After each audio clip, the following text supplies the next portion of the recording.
오늘은 어버이 주일입니다.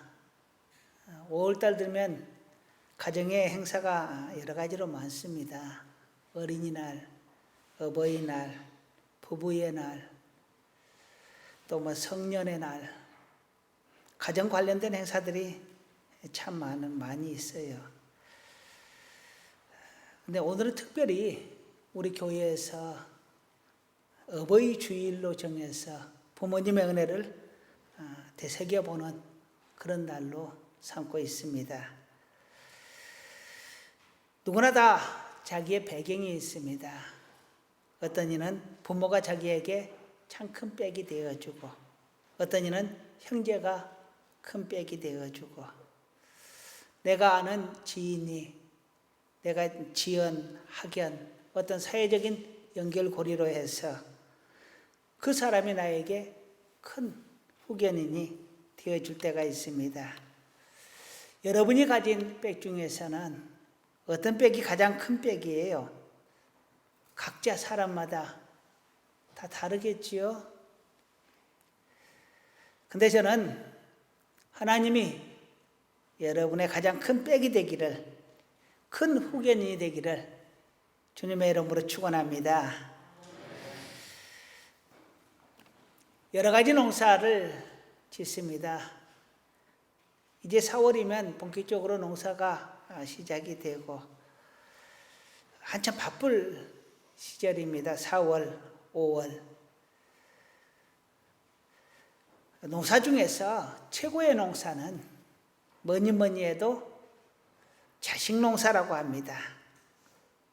자식을 잘 양육하는 것이 최고의 인생에서 최고의 농사라고 합니다. 그런데 거꾸로 생각해 보면 자식은 부모를 잘 만나야 합니다. 그런데 어릴 때 생각을 하면 부모를 잘 만나면 인생이 편한 것 같습니다. 나이가 들어서 살아온 날보다 살 날이 더 적게 느껴졌을 때, 그때는 자식을 잘 만나야 인생이 편해지는 것 같습니다. 어릴 때는 부모를 잘 만나야 하고 나이가 들어서는 자식을 잘 만나야 하는데요. 그러고 보면 부모는 자식을, 자식은 부모를 잘 만나는 것이 인생의 큰 축복인 것 같습니다. 오늘 본문은 기생이라 불리는 이 라합이 이스라엘의 정탐꾼들을 숨겨줌으로 인하여서 부모와 형제와 그에게 속한 모든 것들과 심지어 친척들까지 구원을 받게 하는 그러한 사건을 기록을 하고 있습니다. 기생이라는 꼬리표가 항상 따라다니는 여인입니다. 기생, 어떻게 좀 나쁜 표현으로 하면 창녀라는 표현도 가능할 겁니다. 성경에서 사람에 대해서 표현을 하는데 이처럼 아주 나쁜, 아주 낮은 표현을 받은 사람이 아마 없을 겁니다.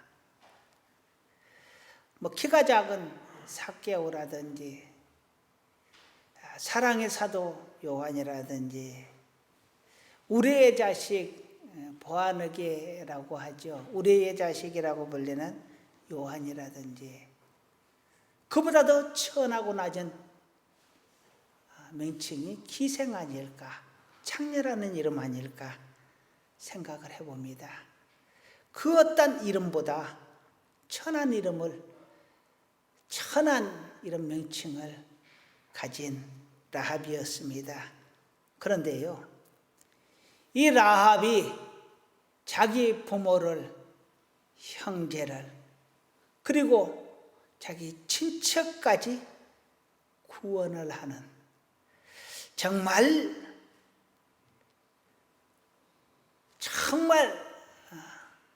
높은 위치에까지 존경을 받는 그러한 여인으로까지 오르게 되는데요. 이후에 이 기생 라합은 예수님의 족보에 들어가게 되고 예수님의 조상으로 불리게 됩니다. 여인으로서 예수님의 족보에 그 이름이 당당히 기록되기에 이릅니다. 기생이라는 그 이름을 벗어버리고 예수님의 조상이 되신 것입니다.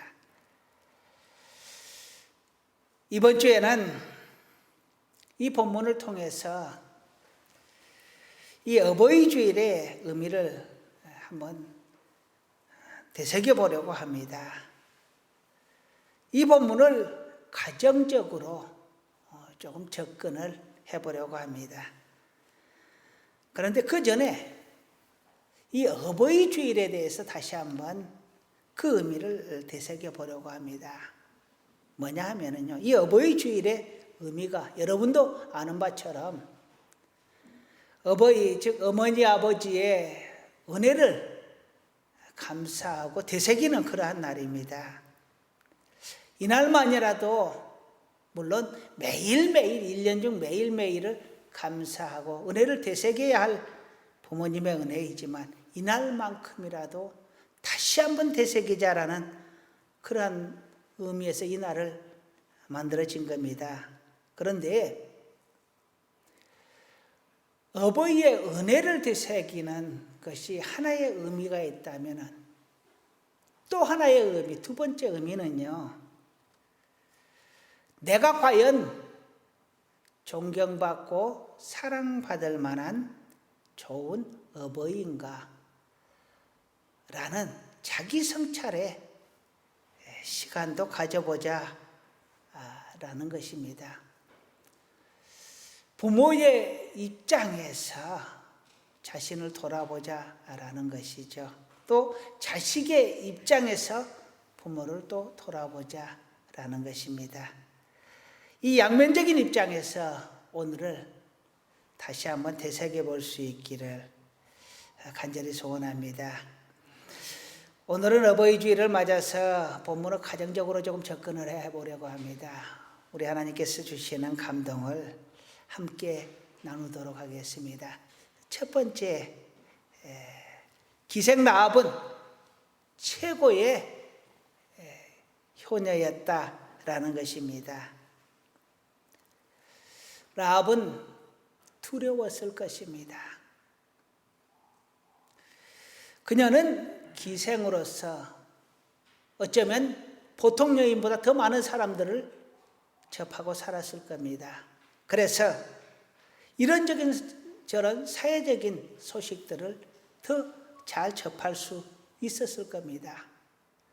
그런데 그 여인이 듣기에 이스라엘 사람들이 가나안 땅으로 쳐들어오는데 하나님께서 그들과 함께 하셔서 그들을 대적하는 사람들을 모조리 다 죽여버렸다.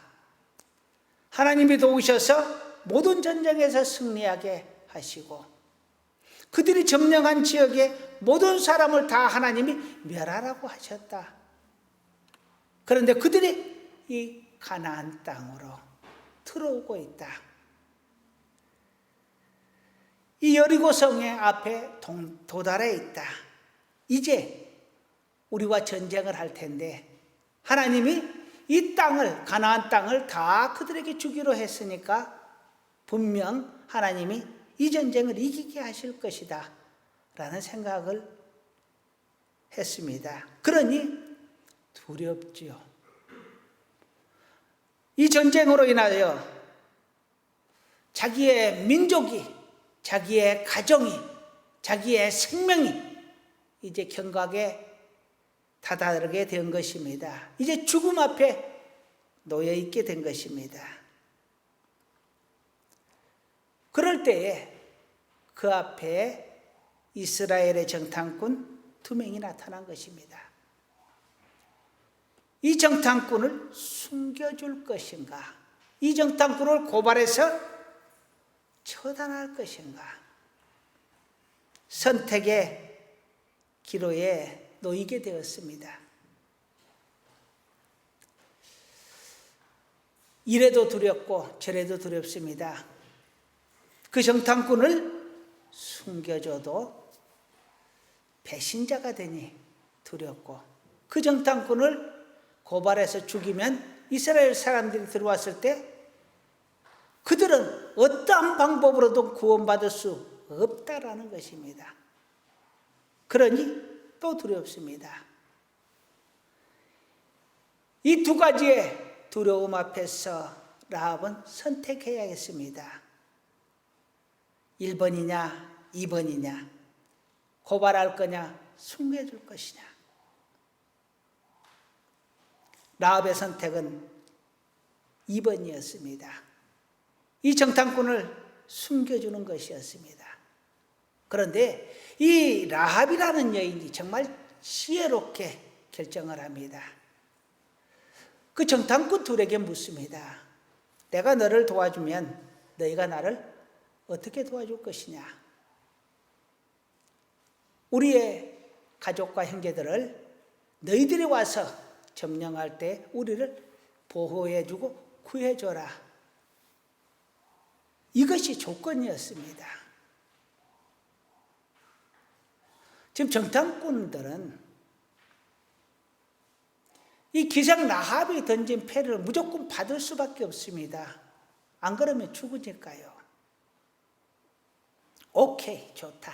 우리가 들어올 때 너가 창문에다가 붉은 줄을 달아놓으면 너 그 집 안에 있는 사람들은 해하지를 않겠다. 그래서 라합이 그들을 숨기고 살려서 보냅니다. 그리고 하나님께서 약속하신 대로 여리고성은 점령당하게 됩니다. 기생 라합은 하나님을 선택했습니다. 인간적인 생각으로는 민족을 배신하면 안 되겠고 이웃을 배신하면 안 될 상황이지만 그가 선택한 것은 하나님을 선택한 것입니다. 그리고 가족을 선택한 것입니다. 인간적인 생각보다 하나님의 뜻을 따른 것입니다. 이것이 라합의 지혜인 것입니다. 여러분들 인간적인 생각으로 보면 부모를 섬겨야 하고 또 주일날 놀러도 가야 되고 모임에도 가야 되고 결혼식에도 가야 되고 인간적으로 생각을 하면 참 교회 오기가 여간 어려운 것이 아닙니다. 그런데도 하나님을 선택할 것이냐 인간적인 모임을 선택할 것이냐 인간적인 생각으로 하나님을 멀리할 것이냐 하나님의 뜻으로 세상 일을 조금 멀리하거나 아니면은 하지 않을 것이냐. 이 선택은 라합이 그 두려움의 선택 두 가지를 경험했던 것처럼 우리의 삶 속에 언제든지 우리는 선택하며 살아야 됩니다.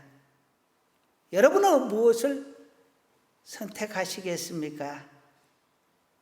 라합의 선택 두 가지가 라합의 인생을, 그 부모와 가족과 형제들의 인생을 결정하는 선택이었습니다. 어쩌면 우리 하나님을 두고 하는 이 선택은 우리의 인생을, 우리의 영혼을 선택하는 것입니다. 지금은 아무것도 나타나는 게 없는 것 같습니다. 라합의 선택이 당장 자기에게 돈이 들어오는 것이 아닙니다. 쌀이 뚝 떨어지는 것도 아닙니다. 갑자기 배설이 주어지는 것도 아닙니다. 그러나 그는 하나님을 선택했고 이후에 그 선택으로 인하여 자신을 포함한 모든 사람이 구원을 얻게 되었습니다. 그런데 한번 생각해 보세요. 이 여리고성은 가나안 땅입니다. 그러면 그들이 섬기는 신은 하나님이 아닙니다. 여호와 하나님이 아닌 다른 신을 섬겼을 것입니다. 그래서 기생 라합은 이런저런 이유로 이차저차 해서 하나님의 뜻을 선택하기로 했다고 합시다. 그러면 그 부모 형제들까지 구원을 하기 위해서는 부모 형제를 설득해야 하잖아요. 친족들을 설득해야 되잖아요. 그래야 그들이 모여서 전쟁이 시작되었을 때 라합의 집에 모여서 있지 않겠어요?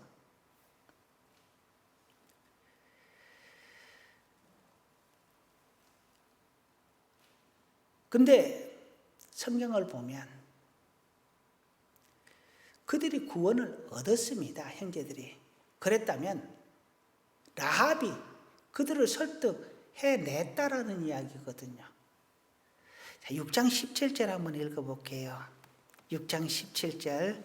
자, 한 목소리로 읽습니다. 시작.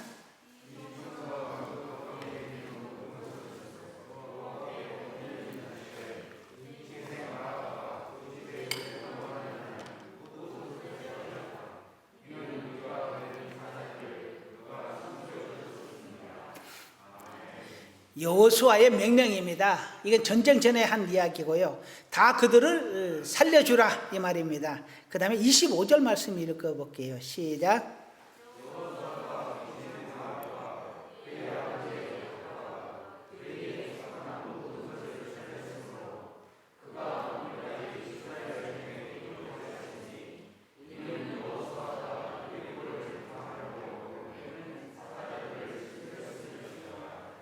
아멘.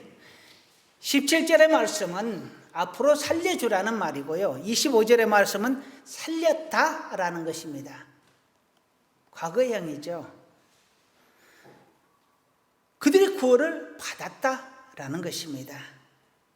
그걸 보면 기생 라합의 가족들을 라합이 그들을 설득해서 하나님의 편으로 돌아서게 하였다라는 이야기입니다. 기생 라합의 이 선택이 하나님을 선택한 그 선택, 부모 형제를 설득한 그 설득이 최고의 선택이었고 최고의 효도라고 저는 생각을 합니다. 그것 때문에 그들이 살게 되었거든요. 형제가, 부모가, 친척이. 그리고 그것 때문에 이 기생이라는 여인이 위대하신 하나님의 아들 예수님의 육신의 어머니가, 육신의 조상이 됩니다.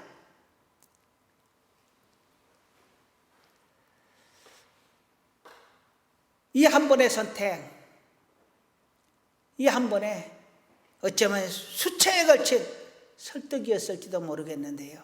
이 설득으로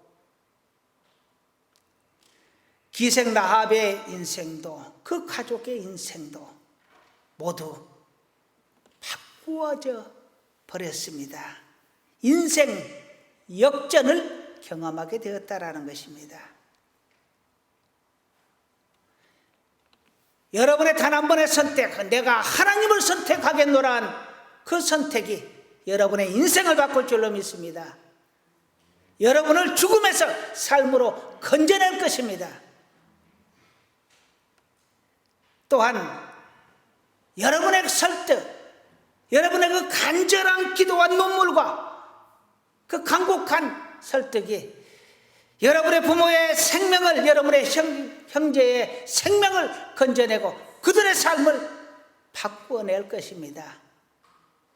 정말 내 부모를 사랑한다면, 내 형제를 사랑한다면, 내 이웃을, 내 친구를 사랑한다면 어찌 그들이 지옥의 불로 흘러 들어가는 것을 보고만 있을 수 있겠어요? 아니요. 절대로 그래서는 안 됩니다. 절대로 그러지 마세요. 나 혼자 살겠다고 도망가는 것도 나쁜 거지만 그보다 더 나쁜 것은 죽음의 길로 가는 내 부모 내 형제를 그냥 두고 보는 것입니다. 기생나합처럼 비록 천한 여인이지만 인정받을 수 없는 여인이지만 그래서 어쩌면 더 말이 안 먹힐 수도 있습니다. 너나 잘해라, 너나 처신 잘해라 이랬을 수도 있습니다. 그러나 그 여인은 부모를 설득하고 형제를 설득해서 구원의 길로 들어오게 만들었습니다. 그 부끄러움을 마다하지 않고 그들 앞에 나아갔습니다. 그가 바로 최고의 효녀여, 자랑스러운 가문의 영광이 된 것입니다. 라합은 생사의 길에서 생명, 즉 하나님을 선택했습니다. 세상적인 생각으로 하나님을 거역하는 자는 결국 죽음에 이르렀고, 세상적인 생각을 끊어버리고 하나님의 뜻을 따라간 라합은 결국 인생 역전을 하였습니다. 구원을 얻게 되었습니다. 또한 내 주위에 있는 모든 사람들을 구원해 냈습니다. 여기 계신 우리 모두는 다 생명을 선택하시기를, 우리 하나님을 선택하시기를 주님의 이름으로 축원합니다. 5월달 가정의 달을 맞아서 기독교 가정은 과연 어떻게 해야 되는가? 한번 기독교 가정에 대해서 어떻게 할 것인가? 가정을 이끌어가는 키워드가, 가정을 이끌어가는 이 원칙이 무엇이어야 할까 생각을 해봤습니다. 성경적으로 세 가지 단어를 저는 선택을 해봤는데요. 첫째는 공경, 둘째는 사랑, 셋째는 협력. 이 세 단어를 선택해 보았습니다. 여러분 한번 따라 하시겠습니다. 공경, 사랑, 협력. 자, 성경에 보면 아내는 남편을 주님처럼 순종하고 복종하고 공경하라 라고 말을 합니다. 아내분이 듣기에는 조금 배 아프고 못마땅할지 모르지만 그래도 그것이 성경의 가르침입니다. 자식들은 부모를 순종하고 공경하라, 복종하라 라고 말을 합니다. 부모를 기쁘게 해라 라고 말을 합니다. 아내와 자식 모두 부모를 공경하라는 것입니다. 이 공경이라는 단어는요,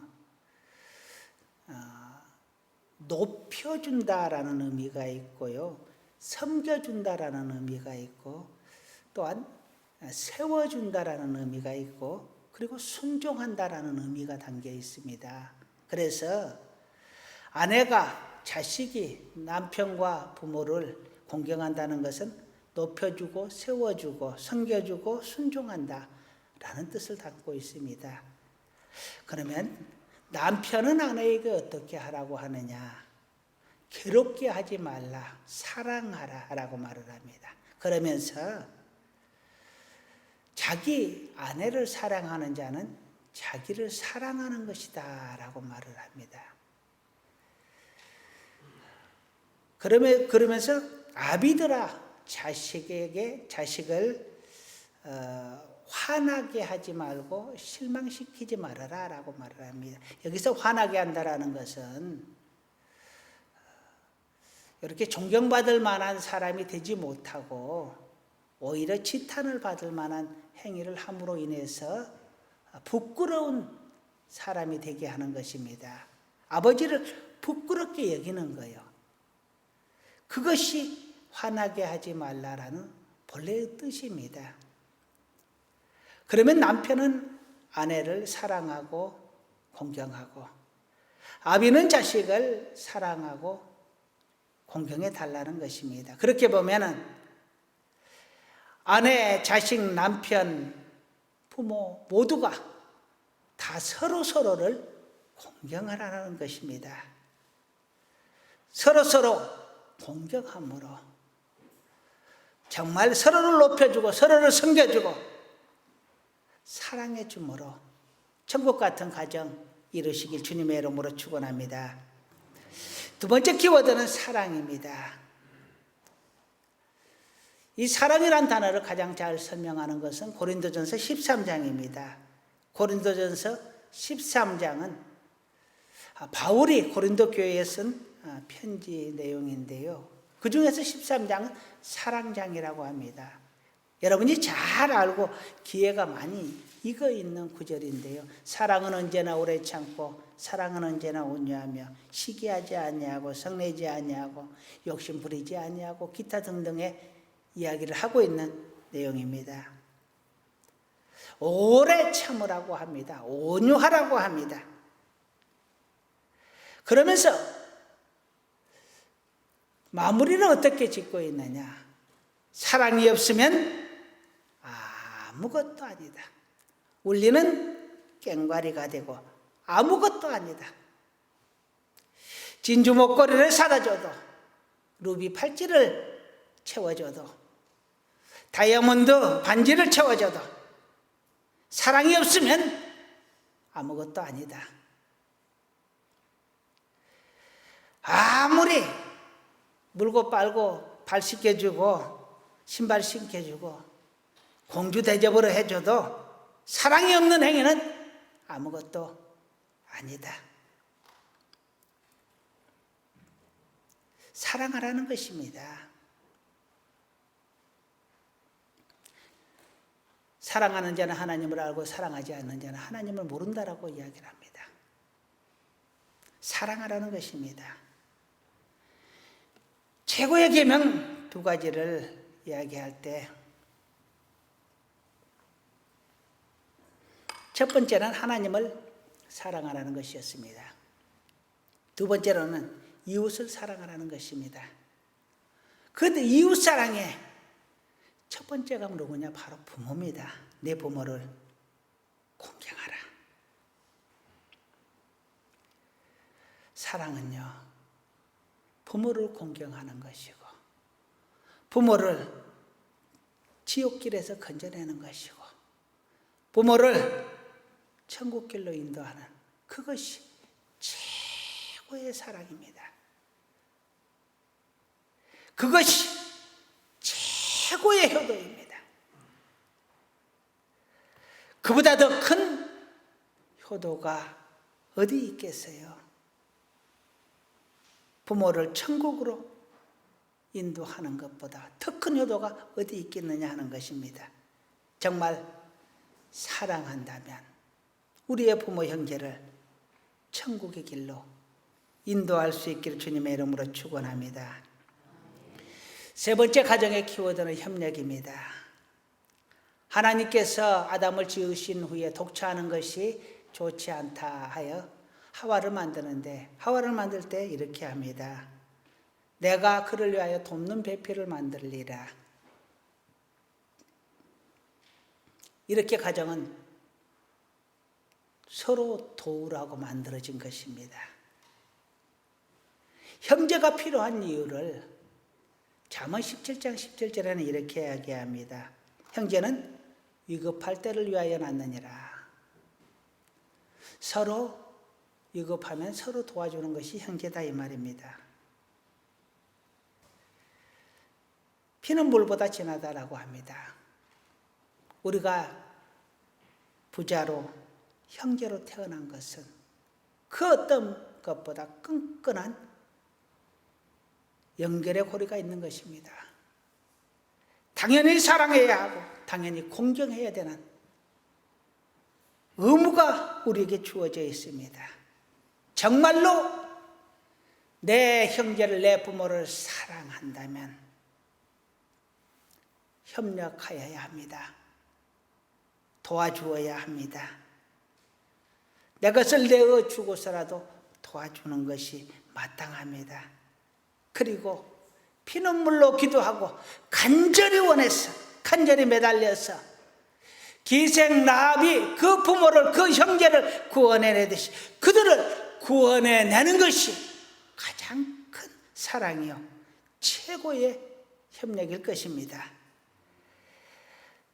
기독교 가정의 3대 원칙을 다시 한번 되새겨봅니다. 공경, 사랑, 협력. 여러분의 가슴에 이 세 단어를 품고 우리의 가정이, 우리 믿음의 가정이 다 복되고 복되기를 주님의 이름으로 축원합니다.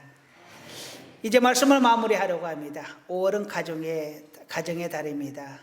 가족의 소중함을 다시 한번 되새겨보고 하나님이 우리에게 주신 이 공동체, 가족이라는 이 공동체를 천국으로 만들어 가는데 우리 모두가 애쓰고 힘쓰기를 주님의 이름으로 축원합니다.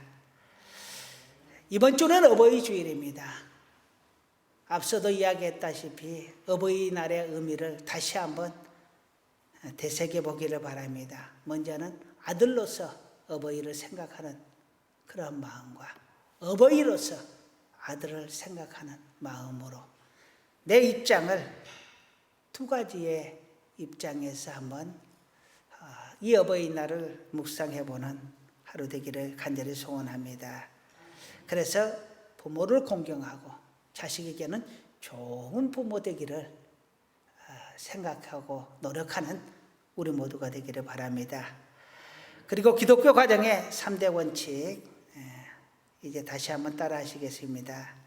첫째, 서로 사랑하라. 두 번째, 서로 공경하라. 세 번째, 서로 협력하라. 우리 모든 기독교 가정이 서로 공경하고 사랑하고 협력하여서 천국 같은 가정, 아름다운 가정 만들어 가시고 세상을 좀 더 살만한 세상으로 만드는데 작은 빛과 같은 역할, 소금과 같은 역할 감당해 낼 수 있기를 주님의 이름으로 축원합니다. 기도하시겠습니다. 아버지 하나님, 우리에게 귀한 가정을 주셔서 감사합니다. 또한 믿음의 가정을 주셔서 감사합니다. 서로 공경하고 사랑하고 협력하며 하나님의 선한 역사를 이뤄가는 우리 모두가 되게 하여 주시옵소서. 예수님의 이름으로 기도드립니다. 아멘.